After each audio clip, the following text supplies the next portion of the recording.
Hello friends, this is Ajit sir from dynamic class. आज जो हम लोग टॉपिक सीख रहे हैं, टॉपिक का नाम है linearly dependent and linearly independent.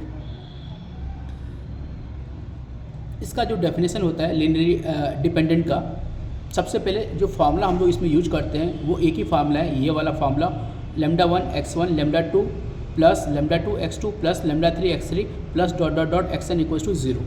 इसी को हम बोलते हैं मैट्रिक्स इक्वेशन। तो पहला है लीनियरली डिपेंडेंट। क्या होता है? If the values of λ1 λ2 dot dot dot λn in λ1 x1 plus λ2 x2 plus λ3 x3 dot dot dot is are not all zero. Not all zero का मतलब क्या होता है? नॉट ऑल जीरो का मतलब होता है कुछ ना कुछ आपको नंबर्स मिलेंगे। Then the vectors λ1 λ2 dot dot x1 x2 dot dot xn are the said to be linearly dependent. ये लीनियरली डिपेंडेंट होगा अगर आपका आंसर नॉट ऑल जीरो आएगा, मतलब कोई नंबर्स आएगा। तो यहाँ पे क्या होता है? यहाँ पे है नॉट ऑल जीरो, यहाँ पे है ऑल जीरो। बस यहाँ पे नॉट है, यहाँ पे नॉट नहीं है। इसका मतलब यहाँ पे not or not all zero, यहाँ पर रहेगा ऑल जीरो। मतलब यहाँ पे अगर आंसर ज़ीरो आता है तो वो इंडिपेंडेंट होगा। ठीक है, तो अगर आपको ये नहीं समझ में आया, एक्चुअली इसका डेफिनेशन से आपको समझ में नहीं आता है लीनियरली डिपेंडेंट होता है या फिर इंडिपेंडेंट होता है, जब हम क्या करते हैं, चलिए हम लोग एक न्यूमेरिकल्स करते हैं। न्यूमेरिकल से आपको समझ में आएगा एक्चुअल में लीनियरली डिपेंडेंट और इंडिपेंडेंट कैसे डिसाइड करते हैं। कोई भी वेक्टर आपको पहले से गिवन रहेगा, उस वो वेक्टर लीनियरली डिपेंडेंट है या फिर इंडिपेंडेंट है, वो कैसे डिसाइड करते हैं। ये एग्जाम्पल से आपको बेहतर समझ में आएगा। अगर आपको थियरी समझ में नहीं आया तो कोई दिक्कत नहीं, कुछ नहीं होता, न्यूमेरिकल से आपको सब चीज़ समझ में आ जाएगा। Investigate the linear dependence of the vectors. x1 का वैल्यू गिवन है 1 2 3, x2 का वैल्यू गिवन है 3 1 2 और x3 का वैल्यू गिवन है 5 5 8 गिवन है। And if possible find the relation between them. आपको बाद में रिलेशन निकालना है, पहले आपको चेक करना है ये जो x1 x2 x3 given vectors है ये डिपेंडेंट है या फिर इंडिपेंडेंट है। अगर ये डिपेंडेंट होता है तो हम उसका रिलेशन निकालते हैं। मतलब हमारा टारगेट है पहले चेक करना ये डिपेंडेंट है या फिर इंडिपेंडेंट है। दूसरा, अगर ये डिपेंडेंट है तो उसका रिलेशनशिप निकालना। ये दो टारगेट है हमारा।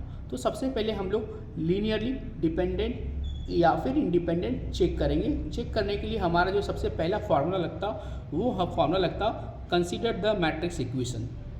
इसके पहले मैंने x1 x2 x3 ये जो डाटा गिवन है उसको मैंने एज इट इज़ यहाँ पे लिख लिया है। और स्टार्ट करते हैं हमेशा consider the matrix equation. Formula होता है λ1 x1 plus λ2 x2 plus λ3 x3 equals to 0। ये स्टैंडर्ड फार्मूला होता है हमारा। अब यहाँ पर सबसे पहले हम क्या करेंगे, जो गिवन डाटा आपको गिवन है, ऊपर में क्या क्या गिवन है, आपको x1 का वैल्यू गिवन है, आपको x2 का वैल्यू गिवन है, आपको x3 का वैल्यू गिवन है। तो यहाँ पर x1 के जगह पर x1 का वैल्यू 1 2 3 है, यहाँ पे 1 2 3 लिख लो। उसके बाद 3 1 2 है तो यहाँ पर x2 के जगह पे 3 1 2 लिख लो। और यहाँ पर x3 है 5 5 8 है, यहाँ पे 5 5 8 इक्वल्स टू क्या हो जाएगा, 0 हो जाएगा। हमने बस वो फार्मूला में जो गिवन डाटा था उसको रिप्लेस कर दिया। अब मुझे क्या करना पड़ेगा, अब यहाँ से मुझे इक्वेशन बनाना पड़ेगा।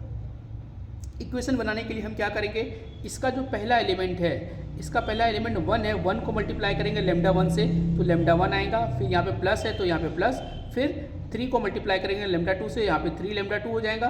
फिर यहाँ पे प्लस है तो हमेशा प्लस ही रहता है। और यहाँ पे 5 को λ3 से मल्टीप्लाई करेंगे इक्वल्स टू क्या हो जाएगा, 0। मतलब हर एक के पहले एलिमेंट को λ1 से, फिर इसके पहले को λ2 से, इसके पहले को λ3 से इक्वल्स टू 0। फिर इसको इक्वेशन नंबर 2 सपोज कर लेते हैं। उसके बाद दूसरा एलिमेंट को देखते हैं। यहाँ पे दूसरा एलिमेंट क्या है, 2 है। 2 को मल्टीप्लाई करेंगे λ1 से तो 2 λ1 हो जाएगा। उसके बाद यहाँ पे क्या गिवन है आपको, उसके बाद यहाँ पे गिवन है यहाँ पे दूसरा एलिमेंट है 2 है। 2 को λ1 से मल्टीप्लाई करोगे, फिर 1 को λ2 से मल्टीप्लाई करोगे, फिर 5 को λ3 से मल्टीप्लाई करोगे ना। मतलब हर एक के दूसरे एलिमेंट से मल्टीप्लाई करोगे। इसको 2 से λ1 से मल्टीप्लाई करोगे 2 λ1 हो जाएगा, फिर λ2 हो जाएगा, फिर 5 λ3 इक्वल्स टू 0। सेम पैटर्न से फिर हम 3 को मल्टीप्लाई करेंगे लेमडा 1 से, फिर 2 को मल्टीप्लाई करेंगे लेमडा 2 से, फिर 8 को मल्टीप्लाई करेंगे लेमडा 3 से, इक्वल टू हमेशा 0 आएगा। इक्वेशन नंबर 2, 3 और 4 हमने यहाँ पर निकाल लिया। अब हम लोग क्या करेंगे, इक्वेशन नंबर 2 में, 3 में और 4 में क्रैमर्स रूल की हेल्प से लेमडा 1, लेमडा 2, लेमडा 3 की वैल्यू को निकालेंगे। एक्चुअली लीनियर डिपेंडेंट और इंडिपेंडेंट को निकालने का एक और तरीका है जिसमें हम एडजवेंटेड मैट्रिक्स के थ्रू निकालते हैं, तो वो मेथड बहुत लोगों को थोड़ा हार्ड लगता है। ये जो मेथड है ये भी एप्लीकेबल ही है, ये उसका दूसरा रूल है, दूसरा मेथड है। ये मेथड बहुत ही इजी है, ये मेथड को करने से भी आपको पूरे के पूरे मार्क्स मिलेंगे और इसको बनाने में बहुत ही कम टाइम लगता है और ये बहुत ही ज़्यादा इजी लगेगा आपको। जैसे यहाँ पे देखो क्रैमर्स रूल कैसे लगाते हैं। क्रैमर्स रूल लगाने के लिए हम क्या करते हैं, यहाँ पर सबसे पहले क्वेश्चन नंबर 2, 3 और 4 को देखते हैं। यहाँ पर लेमडा 1 है, लेमडा 1 का क्या लेते हैं, यहाँ पर माइनर लेते हैं। लेमडा 1 का माइनर क्या आएगा, आपको मालूम है लेमडा 1 के लिए माइनर इसके रोज और कॉलम्स को छोड़ देंगे। यहाँ पे कोएफिशिएंट 1 है, यहाँ पे 1, 5, 2, 8 इसलिए लिखा है 1, 5, 2, 8। लेमडा 2 है, लेमडा 2 को छोड़ दो, यहाँ पे क्या आएगा 2, 3, 5, 8, 2, 3, 5, 8। फिर लेमडा 3 के लिए क्या आएगा 2, 1, 3, 2, 2, 1, 3, 2। और यहाँ पे क्रैमर्स रूल लगाते समय पहला प्लस, दूसरा माइनस, तीसरा प्लस, ये स्टैंडर्ड है। ये बहुत ही ज़्यादा इजी लगेगा आपको क्रैमर्स रूल के थ्रू बनाओगे तो आप। अब आपको क्या करना है, यहाँ पर डिटर्मिनेंट निकाल लिया हमने। डिटर्मिनेंट क्या आया, -2 आया, 1 आया और 1 आया। -2, -1 और 1 आया, ये ऊपर का माइनस नीचे आ गया तो यहाँ पे -1 हो गया और यहाँ पे 1 आ गया। अब हम क्या करेंगे, जो हमारा लेमडा का वैल्यू है, लेमडा 1, लेमडा 2, लेमडा 3 का वैल्यू है और इसके पहले जो हमने इक्वेशन निकाला है, इक्वेशन नंबर 2, 3 एंड 4, उसके LHS में लेमडा 1, लेमडा 2 और लेमडा 3 की वैल्यू को पेस्ट करेंगे। सबसे पहले क्या करेंगे, put the value of lambda 1, lambda 2, lambda 3 in LHS of equation number कहाँ डालेंगे, 2 में डालेंगे। अगर आप पीछे देखोगे तो इसका जो LHS है वो है 3 lambda 1 plus 3 lambda 2 plus 5 lambda 3 है। और यहाँ पे हम क्या करेंगे, लेमडा 1 के जगह पे -2 डालेंगे, लेमडा 2 के जगह पे -1 डालेंगे और यहाँ पर लेमडा 3 के जगह पे 1 डालेंगे। और इसको सॉल्व करोगे तो ये आंसर क्या आ रहा है, 0 के बराबर आ रहा है। और वही हमारा इक्वेशन में देखोगे तो RHS भी आपका वही है। सेम पैटर्न से हम क्या करेंगे, put the value of lambda 1, lambda 2, lambda 3 in LHS of equation number 3। पीछे देखोगे आप LHS इक्वेशन नंबर 3 का LHS तो आपको ये दिखेगा 2 lambda 1 plus lambda 2 plus 5 lambda 3। फिर से हम लेमडा 1 के जगह पे क्या डालेंगे, -2, लेमडा 2 के जगह पे -1, लेमडा 3 के जगह पे 1 डालेंगे और यहाँ से यहाँ तक सॉल्व करोगे फिर से वो 0 के बराबर आ रहा है, मतलब वो RHS के बराबर है। सेम पैटर्न से हम क्या करेंगे, put the value of lambda 1, lambda 2, lambda 3 in LHS of equation number 4। Equation number 4 के LHS में डालोगे तो 3 लेमडा 1 है, वहाँ पे पीछे आप देखना इक्वेशन में 3 लेमडा 1 है, 2 लेमडा 2 है और 8 लेमडा 3 है। और यहाँ पे हम लेमडा 1 की जगह पे फिर से -2 डालेंगे, -1 डालेंगे और यहाँ पे 1 डालेंगे। इसको सॉल्व करेंगे, आंसर 0 आया। इसका मतलब ठीक है, यहाँ पे क्या करेंगे, put the value of lambda 1, lambda 2, lambda 3 in LHS of equation number 4 डालेंगे। LHS में 4 डालेंगे, मतलब LHS ऑफ इक्वेशन नंबर 4 में डालेंगे तो हमारा सॉल्व करने के बाद फिर से क्या आ रहा है, 0 आ रहा है। क्या लिखोगे, here the value of lambda 1, lambda 2, lambda 3 satisfy the all equations, है ना। आपने देखा ना, सारे इक्वेशन को सेटिस्फाई करता है ना। ये भी 0 आ रहा है, ये भी 0 आ रहा है और ये भी 0 आ रहा है, सारा का सारा 0 आ गया। क्या लिखोगे, here the value of lambda 1, lambda 2, lambda 3 satisfy the equation, hence vectors are linearly dependent. अगर लेमडा 1, लेमडा 2, लेमडा 3 सारे इक्वेशन को सेटिस्फाई करता है और सारे के सारे आंसर, ये भी 0 आया, ये भी 0 आया और आपका ये भी 0 आया, इसका मतलब ये है लीनियरली डिपेंडेंट। अगर इसमें से एक भी 0 नहीं आता तो वो इंडिपेंडेंट हो जाता।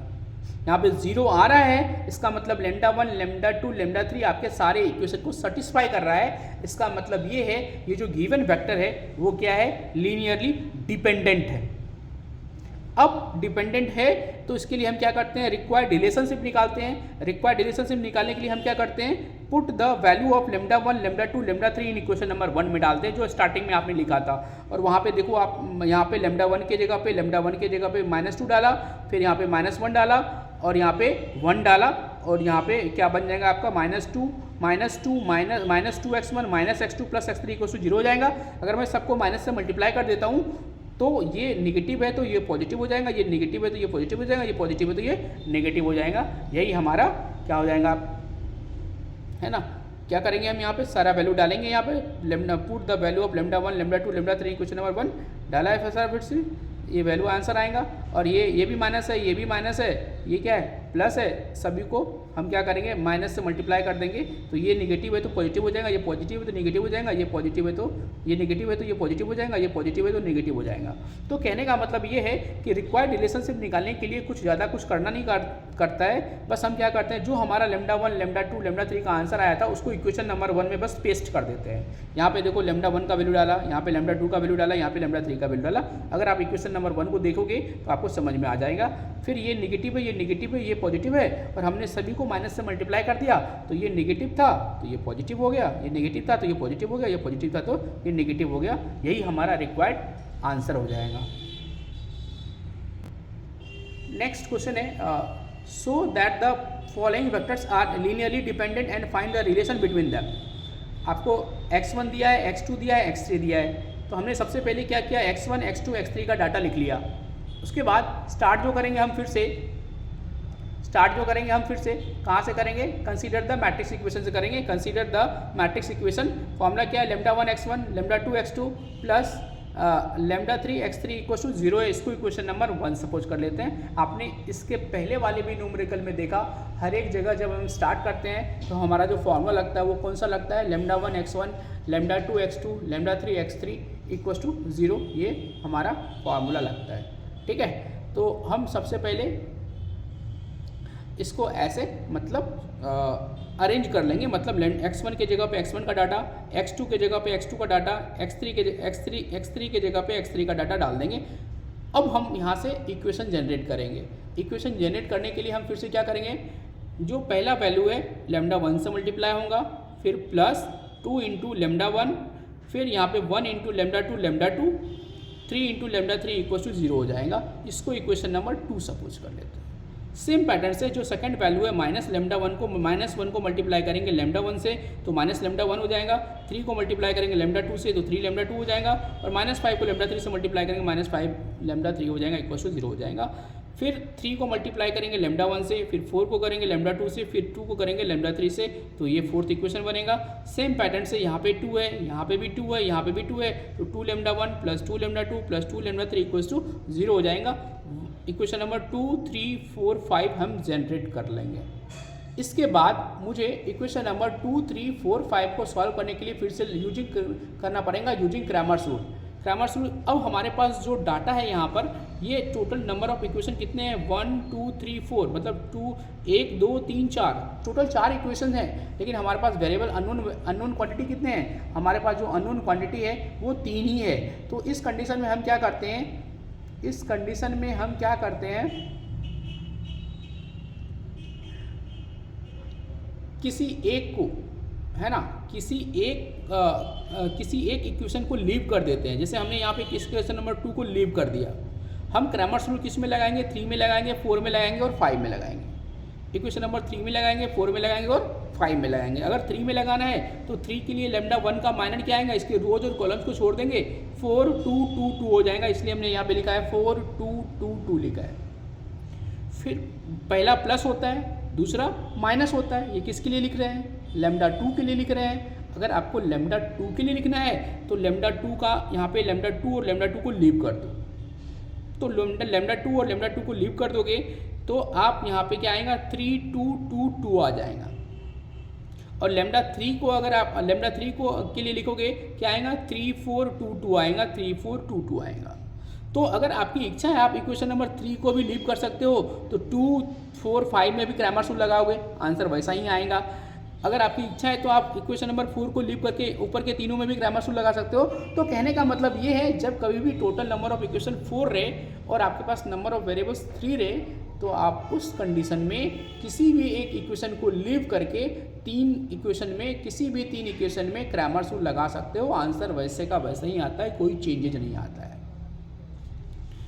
अब हम यहाँ पे इसका डिटर्मिनेंट यहाँ पे निकाल लेते हैं। डिटर्मिनेंट आपको पता है 8 - 4 यहाँ पे 4 हो जाएगा। इसका डिटर्मिनेंट यहाँ पे, इसका डिटर्मिनेंट यहाँ पे, और ये जो ऊपर का माइनस है ये इसको नीचे लिख देते हैं। उसके पहले क्या किया है, इस टू से सबको डिवाइड कर दिया है, यहाँ पे 2 से डिवाइड करोगे 2 आएगा, ये 1 आ जाएगा, ये -1 इसलिए लिखा है क्योंकि ऊपर का माइनस नीचे आ जाएगा, यहाँ पे -1 आ जाएगा। तो कहने का मतलब ये है लेमडा 1 का जो आंसर आएगा वो -2 आएगा, लेमडा 2 का जो आंसर आएगा वो एक्चुअली यहाँ पे माइनस से मल्टीप्लाई कर दिया, ये प्लस था तो ये माइनस हो गया, ये निगेटिव था तो ये दोनों क्या हो गया, पॉजिटिव हो गया। आप ऐसा लिख सकते हो, है ना, क्योंकि ये पॉजिटिव है, ये भी निगेटिव है, ये भी निगेटिव है, माइनस से सबको मल्टीप्लाई कर दोगे तो ये प्लस है तो ये माइनस, ये माइनस है तो ये प्लस, और ये माइनस है तो ये क्या हो जाएगा, प्लस हो जाएगा। तो हमारा जो आंसर आया लेमडा 1 का वो आया -2, लेमडा 2 का 1 और लेमडा 3 का क्या आया, 1 आया। हमने यहाँ पे इक्वेशन में यहाँ पे लिख लिया है। अब हम क्या करेंगे, फिर से लीनियरली डिपेंडेंट और इंडिपेंडेंट को चेक करने के लिए क्या करेंगे, हर एक इक्वेशन के एलएचएस में डाटा को पुट करना, लेमडा 1 और लेमडा 2 की वैल्यू को, लेमडा 1, लेमडा 2, लेमडा 3 की वैल्यू को पुट करना स्टार्ट करेंगे। इक्वेशन नंबर देखो, मैंने 2 का एलएचएस लिया है, 2 का एलएचएस आप पीछे देखोगे तो यही है, 2 lambda 1 plus lambda 2 plus 3 lambda 3 है। हम यहाँ पे लेमडा 1 के जगह पे क्या डालेंगे, -2 डालेंगे, लेमडा 2 के जगह पे 1 डालेंगे, लेमडा 3 की जगह 1 डालेंगे। इसको सॉल्व करोगे आंसर क्या आया, 0 आया। फिर से इक्वेशन नंबर 3 का एलएचएस को देखोगे तो माइनस लेमडा 1 है, 3 लेमडा 2 है, -5 लेमडा 3 है। तो फिर से हम क्या करेंगे, लेमडा 1 की जगह लेमडा 1 का वैल्यू, लेमडा 2 की जगह लेमडा 2 का वैल्यू, लेमडा 3 की जगह लेमडा 3 का वैल्यू डालेंगे और आंसर क्या हो जाएगा, 0 हो जाएगा। उसके बाद फिर से हम क्या करेंगे, एलएचएस में इक्वेशन नंबर 4 के एलएचएस में क्या डालेंगे, 3 लेमडा 1 है प्लस 4 लेमडा 2 है प्लस 2 लेमडा 3 है। आप ये सब इक्वेशन आपको पीछे दिखाई देगा, है ना। तो हम फिर से लेमडा 1 के जगह पे क्या डालेंगे, लेमडा 1 के जगह पे लेमडा 1 के जगह पे लेमडा 1 का वैल्यू, लेमडा 2 के जगह पे लेमडा 2 का वैल्यू, लेमडा 3 की जगह पे लेमडा 3 का वैल्यू डालेंगे और वो फिर से 0 आया। फिर हम इक्वेशन नंबर 5 में जाएंगे और वहाँ पे डालेंगे, वो सारे का सारा वैल्यू क्या आया, 0 आया, चारों के चारों वैल्यू 0 आ गए। अगर ये 0 आ रहा है इसका मतलब ये क्या हो जाएगा, here the values of lambda 1, lambda 2, lambda 3 satisfied all the above equation, hence vectors are linearly dependent हो जाएगा। ये 0 आ रहा है इसलिए ये डिपेंडेंट हो जाएगा, अगर 0 नहीं आता तो वो इंडिपेंडेंट होता। अब हम क्या करेंगे, इसका रिक्वायर्ड रिलेशनशिप निकालेंगे। रिक्वायर्ड रिलेशनशिप निकालने के लिए हम क्या करते हैं, कुछ नया नहीं करते हैं, जो आपका लेमडा 1, लेमडा 2, लेमडा 3 का आंसर आया है उसको इक्वेशन नंबर 1 में पेस्ट कर देते हैं। तो हम क्या लिखेंगे यहाँ पे, put the value of lambda 1, lambda 2, lambda 3 in equation number 1। तो यहाँ पे पहला वैल्यू -2 आ जाएगा, दूसरा वैल्यू 1 है, तीसरा वैल्यू 1 है, इसको यहाँ पे लिख लो, वही हमारा रिक्वायर्ड आंसर हो जाएगा। नेक्स्ट थर्ड प्रॉब्लम है, test the linear dependency and find the relationship if exist. अब ये बोले हैं सबसे पहले आप इसको चेक करो, ये डिपेंडेंट है, अगर डिपेंडेंट है तो ही आप उसका रिलेशनशिप लिखो। तो सबसे पहले हम क्या लगाएंगे, फिर से कंसीडर द मैट्रिक्स इक्वेशन। ये फॉर्मूला आपको लर्न हो गया होगा, lambda 1 x1, lambda 2 x2, lambda 3 x3 equals to क्या होता है, 0 होता है। ये स्टैंडर्ड फॉर्मूला है। अब हम क्या करेंगे, लेमडा 1 के जगह पे लेमडा 1 लिखेंगे, x1 के जगह पे x1 का जो भी डाटा है उसको लिखेंगे, x2 के जगह पे जो भी डाटा है उसको लिखेंगे, x3 के जगह पे उसका जो भी डाटा है इक्वल्स टू 0 लिखेंगे। फिर से हम यहाँ पे क्या करेंगे, इक्वेशन को जनरेट करना स्टार्ट करेंगे। इक्वेशन को जनरेट करने के लिए हम क्या करेंगे, यहाँ पे सबसे पहले यहाँ पे पहला वैल्यू क्या है, यहाँ पे पहला वैल्यू है आपका क्या, यहाँ पे 1 है, 1 को मल्टीप्लाई करेंगे लेमडा 1 से, यहाँ पे लेमडा 1 हो जाएगा। फिर 3 को मल्टीप्लाई करेंगे लेमडा 2 से तो 3 लेमडा 2 हो जाएगा। फिर 1 को मल्टीप्लाई करेंगे लेमडा 3 से तो लेमडा 3 इक्वल्स टू क्या हो जाएगा, 0। फिर हम क्या करेंगे, सेकंड एलिमेंट क्या है, 2 है, 2 को मल्टीप्लाई करेंगे लेमडा 1 से, -2 को मल्टीप्लाई करेंगे लेमडा 2 से, -6 को मल्टीप्लाई करेंगे लेमडा 3 से इक्वल्स टू 0 हो जाएगा। सेम पैटर्न से 3 को मल्टीप्लाई करेंगे लेमडा 1 से, 1 को मल्टीप्लाई करेंगे लेमडा 2 से, 5 को मल्टीप्लाई करेंगे लेमडा 3 से, फिर से वो 0 हो जाएगा। इसको इक्वेशन नंबर 4 सपोज कर लेते हैं। तो हमने इक्वेशन नंबर 2, इक्वेशन नंबर 3 और इक्वेशन नंबर 4 निकाल लिया। अब हम फिर से यहाँ पे यूज करेंगे क्रैमर्स रूल, और क्रैमर्स रूल बहुत ही आसान होता है। क्रैमर्स रूल को लगाने के लिए यहाँ पे ऑलरेडी 3 ही इक्वेशन है और हमारे पास वेरिएबल भी 3 है। तो हम क्या करेंगे, 2, 3, 4 में क्रैमर्स रूल अप्लाई करेंगे। अप्लाई करने के लिए हम सबसे पहले यहाँ पे क्या लिखते हैं, लेमडा 1 प्लस में लिखते हैं, ये माइनस में लिखते हैं लेमडा 2, और लेमडा 3 हमेशा प्लस में लिखते हैं, alternate plus minus plus, universal है वो, है ना। अब हम लेमडा 1 के लिए क्या करेंगे, उसका माइनर लेंगे। माइनर कैसे आएगा लेमडा 1 के लिए, इसमें लेमडा 1 का माइनर क्या आएगा, -2, -6, 1 और 5। फिर लेमडा 2 के लिए क्या आएगा, 2, 3, -6, 5। फिर लेमडा 3 के लिए क्या आएगा, 2, -2, 3, 1 आ जाएगा, है ना। फिर हम क्या करेंगे, इसका डिटर्मिनेंट निकाल लेंगे। डिटर्मिनेंट निकालेंगे, इसका डिटर्मिनेंट यहाँ निकाला, इसका डिटर्मिनेंट यहाँ निकाला, इसका डिटर्मिनेंट यहाँ निकाला। डिटर्मिनेंट निकालने के लिए आपको आता है अच्छे से, क्रॉस मल्टीप्लाई करके सब्ट्रैक्शन करते हैं। और यहाँ पे -4 है, यहाँ पे 28 है, यहाँ पे 8 है, हमने 4 से सबको डिवाइड कर दिया। अगर मैं सबको 4 से डिवाइड करूँगा तो क्या आंसर आएगा, यहाँ पे हो जाएगा -1, यहाँ पे हो जाएगा ऊपर का माइनस नीचे आएगा तो -7 हो जाएगा, यहाँ पे हो जाएगा 2। मतलब λ1 का वैल्यू जो हमारा आया क्या आया, वो आया -1, और λ2 का वैल्यू कितना आया -7, और यहाँ पे λ3 का वैल्यू कितना आया हमारा 2 आया। ठीक है, अब हम क्या करेंगे, फिर से चेक करने के लिए हम λ1, λ2, λ3 की वैल्यू को LHS ऑफ इक्वेशन नंबर 2 के LHS में डालेंगे। अगर आप ऊपर में देखोगे इक्वेशन नंबर 2 क्या है, इक्वेशन नंबर 2 है का LHS है λ1 + 3 λ2 + λ3, तो हम उसी में वैल्यू को पेस्ट करेंगे। यहाँ पे लिखेंगे λ1 + 3 λ2 + λ3, और λ1 के जगह पे -1, λ2 के जगह पे -7, यहाँ पे 2 डाला तो आंसर आएगा आपका -20। क्या आंसर आएगा, -20 आएगा, which is not equal to 0। Hence here λ1, λ2, λ3 does not satisfy the equation, hence factors are linearly क्या हो जाएगा, इंडिपेंडेंट हो जाएगा। और इंडिपेंडेंट होता है तो हम वहाँ पे रिक्वायर्ड रिलेशनशिप नहीं निकालते हैं। तो ये जो टॉपिक है लीनियरली डिपेंडेंट इंडिपेंडेंट, इसको दूसरे मेथड से ही बनाते हैं, लेकिन ये मेथड ईजी रहता है ना, ये मेथड भी बुक में है, इसलिए आप इस मेथड को अप्लाई कर सकते हो। अगर आपको वीडियो अच्छा लगा होगा तो आप लाइक करो, सब्सक्राइब करो। अगर कोई डाउट आता है तो आप कमेंट ज़रूर करो। Thank you for watching.